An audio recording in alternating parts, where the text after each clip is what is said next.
Another episode of Salamat Yorme, kung saan po kinakausap po natin yung po mga nakasama ni Yorme Isko during the last 3 years sa kanyang termino bilang alkalde ng Maynila. Kasama ko po of course Kong Roland Valeriano.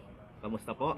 Gusto po, magandang hapon po. I think that's a really good testament po ng nung sa legacy ni Isko Moreno. Yun. As a matter of fact, hindi lang sa district ko, sa buong Manila, napansin namin yung endorsement ni Yorme. Yun talaga yun. Halos lahat ng kandidato ng Asenso Manileño. First time yun. First time nangyari sa Manila. Bigat. Tapos 6 na congressman sa 6 na distrito. And then 6-0, no? 6-0. First time, inisan natatandaan ko mula nung after revolution. Ngayon lang nangyari yun. Tingin nyo po, sa mga naging proyekto ni Yorme Isko, ano yung mga tumatak sa inyo at sa mga kadistrito nyo? Bakit po mahal na mahal si Yorme sa Maynila? Evidently naman, 360 degrees na turn around talaga yung Manila. 180 degrees pala. 180. Within short period of 3 years, 3 years, nabago talaga yung Maynila eh.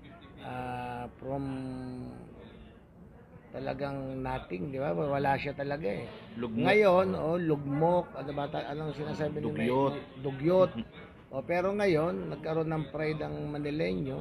Of course, laging naririnig yung pangalan ni Yorme ni Isko. At yun yung naging dahilan din kung bakit si Mayor Hani Lacuna, si Yul Servo at kami, nanalo kami, dala-dala namin yung magandang pangalan ni Yorme sa Maynila.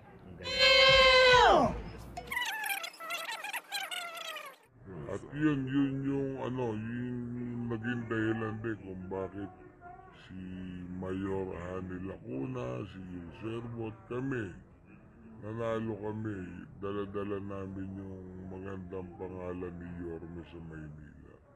Meanwhile,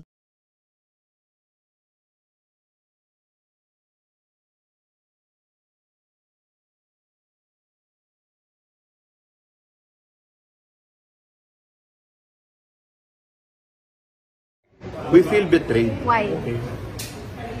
Why?